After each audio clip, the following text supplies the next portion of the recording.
आपके इंतजार की घड़ियां खत्म हुई दोस्तों। मैं ब्रजेश चंद्र स्वागत करता हूं आपका सनसनी ऑफ इंडिया में।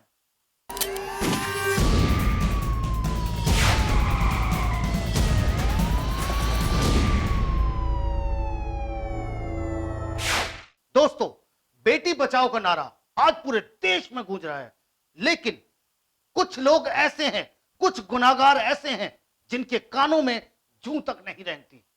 आज हम आपको एक ऐसी ही वारदात, एक ऐसी ही घटना दिखाने जा रहे हैं कि जिसके घर में एक बेटी ने, सुंदर सी लड़की ने जन्म लिया तो उसने क्या किया, जश्न मनाया या शोक। देखिए आप सनसनी ऑफ इंडिया में। बेटी, जिसे लक्ष्मी का रूप कहा जाता है, जिस सम्मान और इज्जत की वो हकदार है, जिसके लिए वो इस दुनिया में आई है, लेकिन लोगों की हैवानियत और नासमझी के कारण बेटियों को सिर्फ दुख और दर्द झेलना पड़ता है। क्या बेटी को जरा सा प्यार पाने का भी हक नहीं? हमारे समाज में बेटी को दर्जा देने की बजाय उसे नकारा जाता है, धुतकारा जाता है। बेटी पर लगातार हो रहे अपराध रोजाना किसी न किसी रूप में सामने आ ही जाता है। कभी दुष्कर्म, कभी मारपीट, या फिर कभी कम उम्र में शादी का दुख। हमारे समाज ने तो बेटियों को हमेशा ही एक बोझ समझकर रखा है, जिससे जितना जल्दी छुटकारा पालो उतना ही अच्छा समझते हैं। जी हां, आज एक ऐसी घटना के बारे में बताएंगे जहां बेटी को बोझ समझने वाले एक पिता ने अपनी बेटी के जन्म पर ही अपनी बीवी को मार डाला। जागरूकता के तमाम अभियान के बावजूद भी ज्यादा बदलाव नहीं आया है। आखिर किस काम के ये जागरूकता अभियान जो किसी की जिंदगी भी ना बचा पाए? लाखन हमेशा नशे में धुत रहता। उसके 3 लड़कियां तो पहले से ही थी और वो अपनी लड़कियों से नाखुश था। यहां तक कि यूं कहिए कि वो अपनी बीवी से भी नाखुश था। जब उसकी बीवी ने चौथी लड़की को जन्म दिया, तब लाखन ने क्या कदम उठाया, आइए दिखाते हैं आपको, लेकिन एक छोटे से ब्रेक के बाद।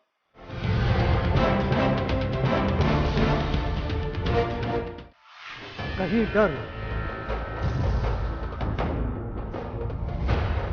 तो कहीं दर्द,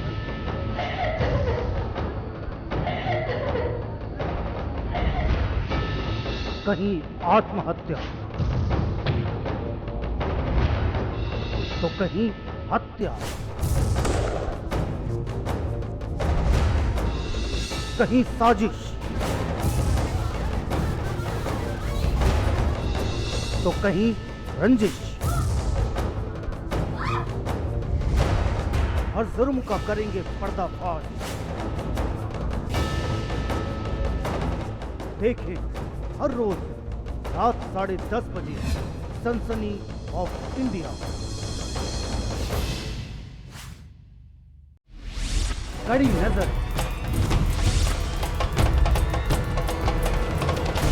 खरी खबर और सच दिखाने की हिम्मत। सच दिखाते हैं हम। सनसनी ऑफ इंडिया हिंदी साप्ताहिक न्यूज़पेपर हर रविवार आपके द्वार, जो आप तक पहुंचाता है क्राइम से जुड़ी सभी खबरें सिर्फ 5 रुपए में। इसके अलावा ऑनलाइन खबरें पढ़ने या देखने के लिए आप हमारी वेबसाइट www.sansani.tv पर जा सकते हैं।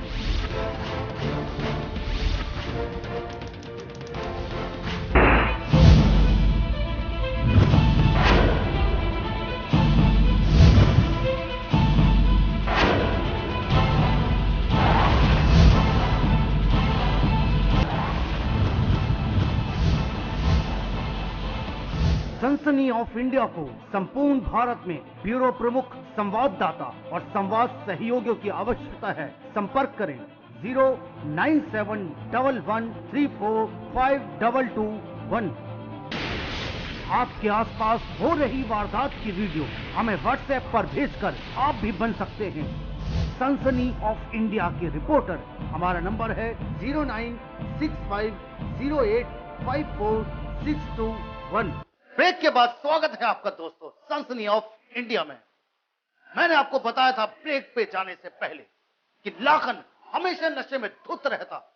उसके 3 लड़कियां तो पहले से ही थी और उसकी बेबी ने जब चौथी लड़की को जन्म दिया तब लाखन ने क्या कदम उठाया, आइए देखिए हमारी इसी रिपोर्ट में। दरअसल सोमवार को इलाहाबाद में कोड़ीहार के नवाबगंज इलाके में एक व्यक्ति बेटियों से इतनी नफरत करता था कि वो एक और बेटी का जन्म बर्दाश्त नहीं कर सका और उसने चौथी बेटी के जन्म पर अपनी पत्नी को मौत के घाट उतार दिया। नशे में धुत होकर घर आने के बाद उसने अपनी पत्नी को बेलन और चिमटे से मारकर लहूलुहान कर दिया और जब उसकी पत्नी बेहोश हो गई तो उसे पानी पिलाकर पंखा करता रहा। लेकिन इस दरिंदे की दरिंदगी उसकी पत्नी सहन ना कर पाई और दुनिया को अलविदा कह गई। शराबी पति के मारपीट के कारण महिला को गंभीर चोटें आईं, जिसके चलते उसकी मौत हो गई। लेकिन मौत होने के बाद भी उसका पति उसके पास बैठा रहा। जब उसकी बेटियां मुस्कुराते हुए स्कूल से घर आईं, तो उन्होंने अपनी मां को उस हालत में देखा कि वो बर्दाश्त नहीं कर सकी। बेटियों की चीख सुनकर बड़े भाई समेत पड़ोसी वहां आ पहुंचे और पुलिस ने आरोपी को गिरफ्तार कर लिया। गौरतलब है कि रसूलपुर चांदी के मजरा रामपुर में रहने वाला लाखन सिंह उर्फ अज्जू गाड़ी चालक है। उसका बड़ा भाई मलखान सिंह और छोटा तहसीलदार सिंह भी गाड़ी चलाते हैं। लाखन का ब्याह करीब 9 साल पहले भदोही में सीमा सिंह के साथ हुआ था।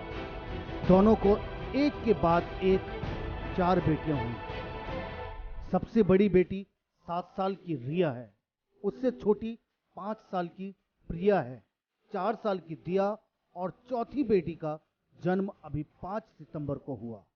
3 बेटियां होने के बाद से ही लाखन बेहद बौखलाया हुआ रहता था। रोज नशे में धुत होकर अपने घर आया करता था। वो अपनी पत्नी सीमा को धमकाता रहता और नशे में धुत होकर घर आता और अपनी पत्नी को आए दिन पीटता रहता। वैसे भी वो अपनी सारी कमाई नशे और जुए में उड़ा देता।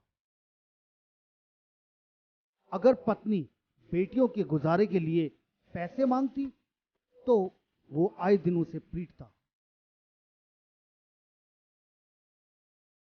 अज्जू का पागलपन काफी बढ़ चुका था। जब सीमा चौथी दफे गर्भवती हुई तो उसने बार बार सीमा को धमकी दी कि अगर उसकी बेटी हुई तो वो उसे जिंदा नहीं रहने देगा। उसका पागलपन आखिरी चरण तक पहुंच गया। उसके बाद से ही काफी भन्नाया रहता था। सोमवार दोपहर करीब 12 बजे वह नशे में धुत होकर घर पहुंचा। दोनों बड़ी बेटियां स्कूल गई थीं, जबकि तीसरी बेटी दिया बाहर खेल रही थी। 9 दिन की नवजात बच्ची बिस्तर पर सो रही थी। लाखन ने आते ही बीमारी की वजह से कमजोर पत्नी सीमा पर हमला कर दिया। उसे बेलन और चिमटे से मारना शुरू कर दिया। इस बीच बगल में रहने वाले तहसीलदार की पत्नी ने उसकी चीख सुनी और दोनों लाखन के घर आए। लाखन ने उन्हें डांटकर भगा दिया, लेकिन जब उसकी पत्नी ने दम तोड़ दिया तो वो उसे पानी पिलाने की कोशिश करने लगा। उसके चेहरे पर पानी से छींटे मारने लगा और उसे हवा भी करने लगा। स्कूल से जब बेटियां घर आईं तो लाखन ने अपनी बेटियों के सामने ही अपनी पत्नी को चाकू और चिमटे से मारना शुरू कर दिया। यह देख बेटियां रोते हुए चीखते हुए बाहर निकली और पड़ोसियों को बुला लाईं। पड़ोसी सारे एकत्रित हो गए। बड़ी बेटी रिया से बात करने पर पुलिस को पता चला कि लाखन ने पहले भी कई बार सीमा को धमकी दी थी कि वह उसे मार डालेगा अगर उसने चौथी बेटी को जन्म दिया तो। पुलिस ने लाखन को हवालात में डाल पोस्टमार्टम के लिए हॉस्पिटल भेज दिया। पत्नी की हत्या में लाखन को पुलिस ने गिरफ्तार कर लिया। लेकिन सबसे बड़ी आफत तो तब आई उन बेचारी 4 मासूम बेटियों पर।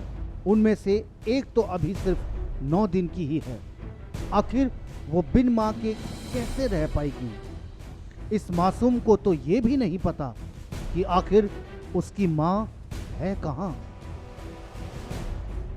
मां रही नहीं और पिता को पुलिस ने पकड़ लिया। ऐसे में 4 बेटियों के सिर से माता और पिता दोनों का ही साया छिन गया। अब उनका भविष्य अंधकार में है, क्योंकि लाखन के 2 भाई खुद बमुश्किल अपने परिवार का गुजारा करते हैं, तो भला वो 4 भतीजों की ठीक से देखभाल कैसे कर पाएंगे? आखिर क्यों बेटियों पर जुल्म हो रहे हैं? उम्मीद की एक किरण भी सूरज तक ले जाती है। कोई राह चलने की तो ठाने मंजिल भी नजर आती है। अभिशाप नहीं है लड़की, कोई पाप नहीं है लड़की। इसे मौका देकर देखो क्या करके दिखलाती है। तो दोस्तों, हम आपसे बस यही कहेंगे कि बेटी बचाओ और बेटी पढ़ाओ। कहीं जाइएगा नहीं, क्योंकि वक्त हो चला है फटाफट खबरों का। लेकिन उसके लिए लेना होगा बस एक छोटा सा ब्रेक।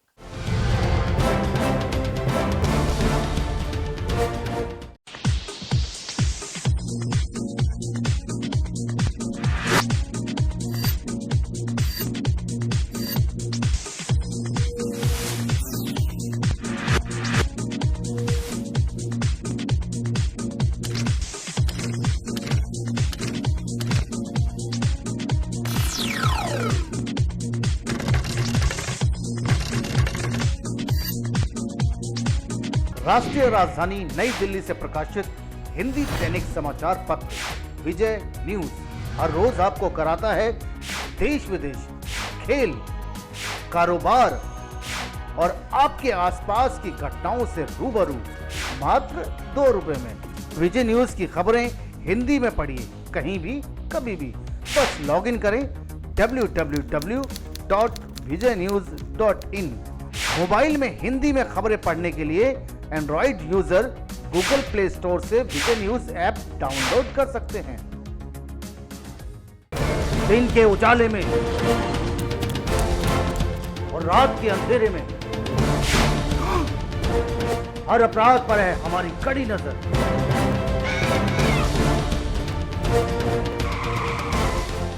जुर्म की हर खबर से कराएंगे आपको रूबरू।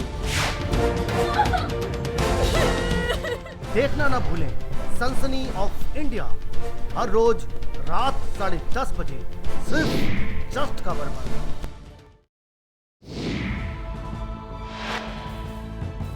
धौलपुर जिले के निहालगंज थाना पुलिस ने राजाखेड़ा बाईपास रोड से 2 शातिर बाइक चोरों को गिरफ्तार किया है। पुलिस ने इनके कब्जे से एक चोरी की बाइक बरामद की है। पुलिस ने बताया कि शहर की लीला विहार कॉलोनी से 18 सितंबर की देर शाम को एक बाइक चोरी हो गई थी। धौलपुर से संतोष राजपूत की रिपोर्ट। लाडवा के वार्ड नंबर 9 कृष्णा कॉलोनी निवासी एक महिला के गले से एक अज्ञात मोटरसाइकिल सवार नकाबपोश द्वारा देर सायं सोने की चेन झपट कर ले जाने का मामला प्रकाश में आया है।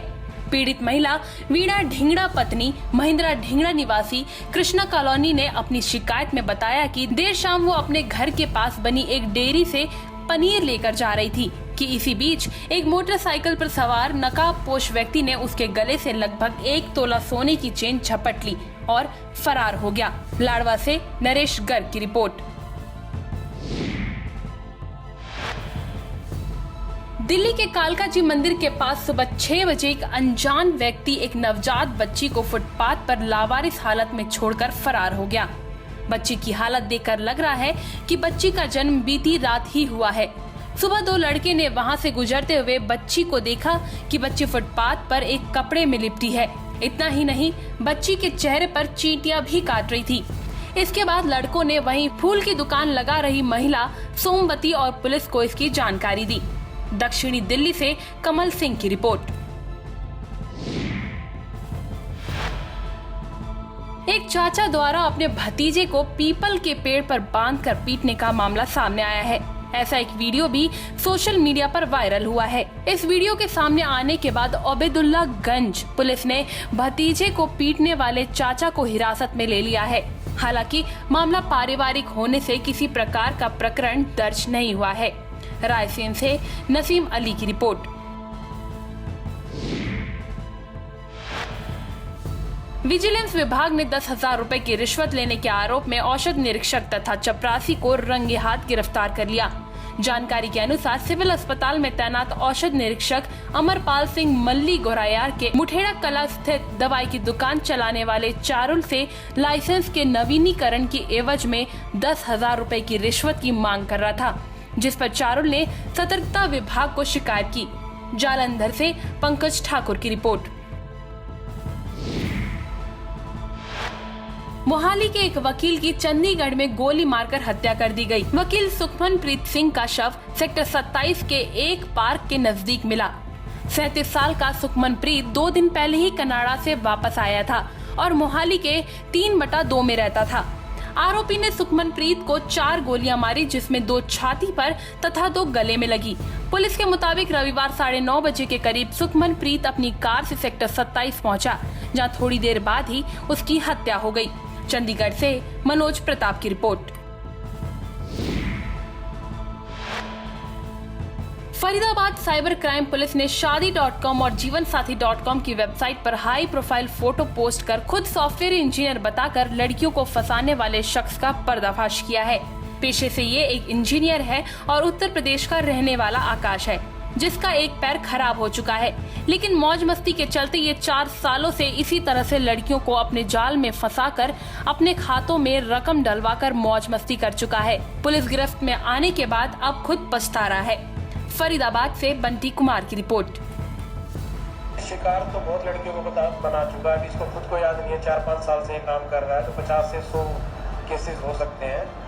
बाकी इसके जो भी विक्टिम है, जो भी जिन्होंने किया है, लगभग जो लड़कियां हैं वो आगे सामने आने वाली कम है। तो एक कंप्लेंट ये जो हमारे पास है, इस पर हमने काम किया, पता चला, पर इसने अपने आप को छिपाने के लिए पूरा प्रयास किया हुआ था। मैं पुलिस के हाथ ना लगूं, ना इसकी कोई आइडेंटिटी थी। हत्या के मामले में उम्र कैद की सजा काट रहे एक कैदी ने जेल से छुट्टी मिलने के बाद बाहर आते ही अपने कुछ साथियों के साथ यमुनानगर के आजाद नगर में अपने रिश्तेदार के घर जाकर उनके साथ मारपीट की। बाद में वो एक नाटकीय अंदाज में मारपीट के आरोप से बचने के लिए रिश्तेदारों पर जहरीला पदार्थ देने का आरोप लगाते हुए खुद ही अस्पताल में भर्ती हो गया। फिलहाल पुलिस ने पैरोल पर आए कैदी के खिलाफ मारपीट का मामला दर्ज कर उसके द्वारा लगाए गए जहर देने के आरोप की जांच कर रही है। यमुनानगर से सपना राय की रिपोर्ट। उत्तर प्रदेश में कन्नौज जिले के सौरी क्षेत्र में 2 युवकों पर एक छात्रा को अगवा करके उसे कथित रूप से बलात्कार करने का मामला दर्ज किया गया है। अपर पुलिस अधीक्षक सुभाष चंद्र शाके ने आज यहां बताया कि सौरिक थाना क्षेत्र के एक गांव की रहने वाली 19 वर्षीय युवती स्नातक की छात्रा कल दवा लेने के लिए आगरा गई थी। वापस लौटते वक्त रात हो गई। वो सवारी वाहन के इंतजार में सौरिक तिराहे के पास खड़ी थी। तभी कार सवार 2 युवक आए और उसे घर छोड़ने का झांसा देकर अपने वाहन में बिठा लिया। कन्नौज से भारती कनौजिया की रिपोर्ट। रांची के धनबाद में एक बच्ची की बीमारी देख डॉक्टर भी हैरान है। दरअसल शहर में एक ऐसी बच्ची का जन्म हुआ है जिसका सिर ही नहीं है। प्रीमैच्योर इस बच्ची का सिर बिल्कुल छोटा है। बच्ची की आंख तो नजर आती है, लेकिन बड़े गौर से देखने पर सिर का पता चलता है। जन्म के बाद से बच्ची को अस्पताल के नियोनेटल इंटेंसिव केयर यूनिट के वार्मर नंबर 2 में रखा गया है। अस्पताल के डॉक्टरों के अनुसार बच्ची का जन्म समय से पहले हुआ है, इस कारण बच्ची का सिर विकसित नहीं हो सका है। बच्ची को हुए एक जन्मजात बीमारी का मालफॉर्मेशन कहा जाता है। रांची से भरत प्रताप की रिपोर्ट। अगर मन में कुछ कर दिखाने का जज्बा और जुनून हो तो परिस्थितियां कैसी भी हो, हौसले से राह निकल ही जाती है। ऐसा ही कुछ हिमाचल प्रदेश के उन्ना जिले के पुराना होशियारपुर रोड पर दिखा, जहां एक बच्ची सड़क के किनारे बैठी इसी हौसले की मिसाल दे रही है। इस बच्ची के हाथों में किताब है और एक तरफ टोकरी में बेचने के लिए अमरूद रखे हैं। ये बच्ची जहां अमरूद बेचकर कुछ पैसे कमाकर परिवार की आर्थिक रूप से मदद कर रही है, वहीं अपनी पढ़ाई भी पूरी कर रही है। उन्ना से अजय सिंह की रिपोर्ट। धौलपुर जिले के महिला पुलिस थाने में एक नाबालिग ने 3 युवकों के खिलाफ सामूहिक दुष्कर्म करने का मामला दर्ज कराया है। पुलिस ने मामला दर्ज कर नाबालिग का मेडिकल कराकर आरोपियों की तलाश शुरू कर दी है। पुलिस उपाधीक्षक सतीश यादव ने बताया कि मध्य प्रदेश के सराय झोला थाना के गांव पिपरई का पूरा निवासी एक नाबालिग करीब 10 दिन पूर्व अपनी मां के साथ धौलपुर के गांव जाटोली में आई थी। कुछ दिन बाद मां अपने गांव लौट गई और नाबालिग यहीं रुक गई। 18 सितंबर को उसके गांव पिपरई का पूरा का एक युवक सतीश उसके पास आया और उसके पापा का एक्सीडेंट की बात कहकर उसको अपनी बाइक में बिठाकर ले गया। इसके बाद युवक उसके साथ जाटोली गांव के पास जबरदस्ती दुष्कर्म किया। दुष्कर्म करने के बाद आरोपी युवक ने अपने 2 साथी सुनील व सदुआ को और बुला लिया। इसके बाद तीनों युवक उसे मचकुंड के पास स्थित झाड़ियों में ले गए और जबरदस्ती बारी बारी से दुष्कर्म किया। फिलहाल पुलिस ने मामला दर्ज कर नाबालिग का मेडिकल कराकर आरोपियों की तलाश शुरू कर दी है। धौलपुर से संतोष राजपूत की रिपोर्ट।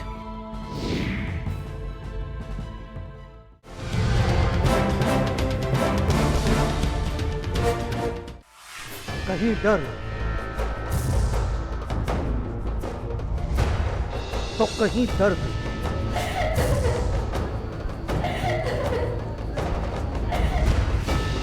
कहीं आत्महत्या तो कहीं हत्या, कहीं साजिश तो कहीं रंजिश। हर जुर्म का करेंगे पर्दाफाश। देखें हर रोज रात 10:30 बजे सनसनी ऑफ इंडिया। कड़ी नजर, खरी खबर और सच दिखाने की हिम्मत। सच दिखाते हैं हम। सनसनी ऑफ इंडिया हिंदी साप्ताहिक न्यूज़पेपर हर रविवार आपके द्वार, जो आप तक पहुंचाता है क्राइम से जुड़ी सभी खबरें सिर्फ 5 रुपए में। इसके अलावा ऑनलाइन खबरें पढ़ने या देखने के लिए आप हमारी वेबसाइट www.sansani.tv पर जा सकते हैं।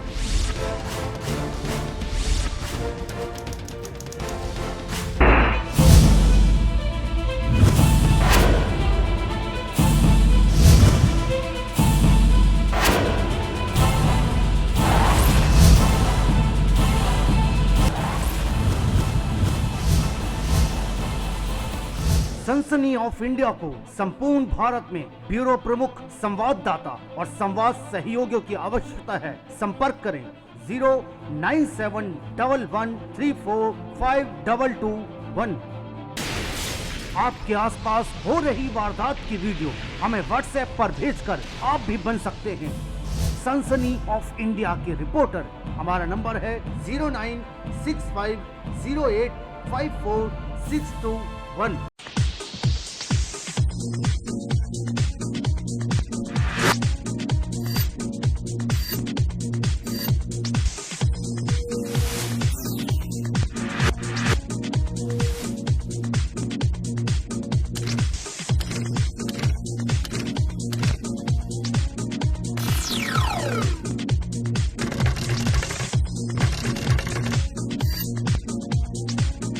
स्वागत है आपका ब्रेक के बाद सनसनी ऑफ इंडिया में।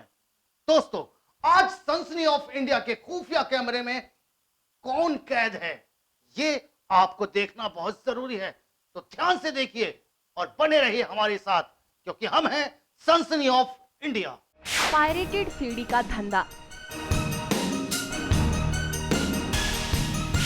खुलेआम चल रहा है ये धंधा। ना कोई खौफ, ना कोई डर। जी हाँ, हम बात कर रहे हैं उस धंधे की जो खुलेआम चल भी रहा है और उसे रोकने तक की कोशिश नजर नहीं आ रही है। दरअसल पायरेटेड सीडी का धंधा सरासर एक जुर्म है, लेकिन इस पर गौर करने के बजाय इसे नजरअंदाज किया जा रहा है। खुलेआम बाजारों में, सड़कों के किनारों में इस धंधे ने अपना डेरा सा जमा लिया है। आइए हम आपको ले चलते हैं वहां जहां बड़े पैमाने में ये धंधा चलाया जा रहा है।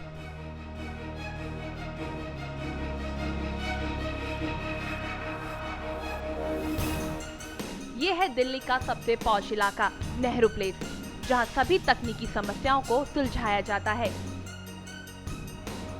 लेकिन इन्हीं सब के बीच चल रहा है पायरेटेड सीडी बेचने का धंधा।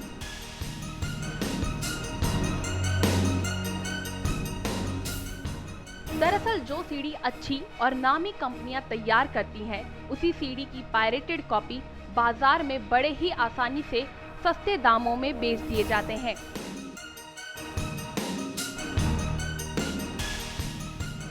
और इतना ही नहीं, नेहरू प्लेस के इस मार्केट में सीसीटीवी कैमरे भी लगे हुए हैं, लेकिन शायद ये सिर्फ दिखावे के लिए ही लगाए गए हैं।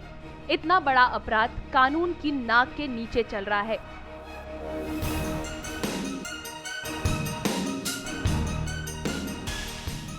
नेहरू प्लेस के इस बाजार में आपको महंगी और नामी कंपनी की सीडी अच्छी खासी सस्ते दामों में बिकती हुई नजर आएंगी।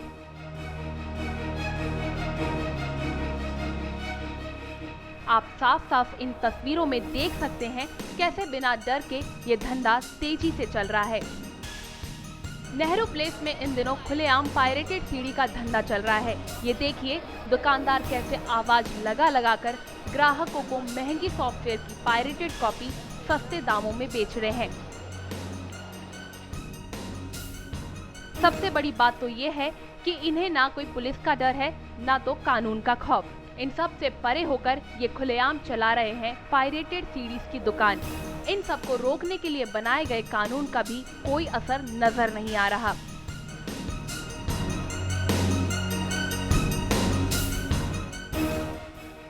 बताया जा रहा है कि कहीं ना कहीं इस धंधे के बढ़ावे में पुलिस की मिली भगत शामिल है, वरना पुलिस अब तक इस पर कोई ठोस कदम क्यों नहीं उठा पाई।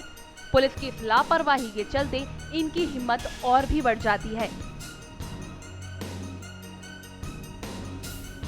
वहीं दूसरी ओर ग्राहक सस्ते दामों में मिल रही सीडी को खरीदकर इसका पूरा फायदा उठाते हैं, लेकिन शायद वो ये नहीं जानते कि वो भी कहीं ना कहीं अपराध की श्रेणी में आते हैं। हमारे देश में पायरेटेड सीडी बेचना और खरीदना दोनों ही एक अपराध है, लेकिन पुलिस की लापरवाही और अनदेखी से इस धंधे को लगातार बढ़ावा मिल रहा है। यही कारण है कि ये धंधा एक बड़े पैमाने में नेहरू प्लेस और इसके आसपास फैल चुका है। इन सब के बीच अब सबसे बड़ा सवाल तो ये उठता है, आखिर कहां सो रही है पुलिस?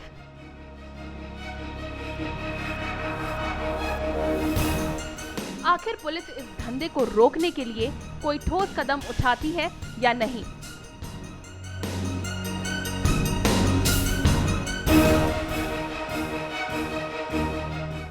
आपको यह हमारा प्रोग्राम कैसा लगा? आप हमें व्हाट्सएप पर बता सकते हैं अपने सुझाव। और हां, आप भी बन सकते हैं सनसनी ऑफ इंडिया के रिपोर्टर।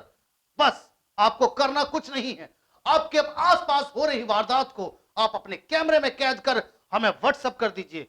हमारा व्हाट्सएप नंबर है 9650854621। जी हां, अब मैं ब्रजेश चंद्र आप लोगों से चाहता हूं विदा। कल फिर मिलेंगे इसी वक्त, इसी समय, इसी चैनल पर। देखना ना भूलें सनसनी ऑफ इंडिया।